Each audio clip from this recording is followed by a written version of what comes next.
ജീവിതത്തിൽ എല്ലാം നമ്മുടെ സമയത്ത് സംഭവിക്കണമെന്നില്ല, പക്ഷെ ശരിയായ സമയത്ത് സംഭവിക്കും. അതിനാൽ സഹനത്തോടെ നടക്കൂ, സ്നേഹത്തോടെ സംസാരിക്കൂ, വിശ്വാസത്തോടെ കാത്തിരിക്കൂ. സമയം ഒരിക്കൽ നിങ്ങളെ ശരിയായ സ്ഥലത്ത് എത്തിക്കും. സമയം ചിലപ്പോൾ നമ്മെ പരീക്ഷിക്കും, പക്ഷേ സഹനമുള്ള ഹൃദയത്തെ അത് ഒരിക്കലും തോൽപ്പിക്കില്ല. സ്നേഹം നട്ടിടത്ത് വിശ്വാസം വളരും. വിശ്വാസമുള്ളിടത്ത് ജീവിതം വീണ്ടും പുഞ്ചിരിക്കും.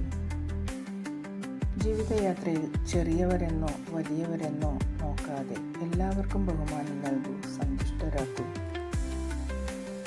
അതേപോലെ മറ്റൊരാളോട് നന്ദി പറയുമ്പോൾ സന്തോഷത്തിൻ്റെ പോസിറ്റീവ് വൈബ് സദാ കൂടെ അനുഭവിച്ചറിയാം.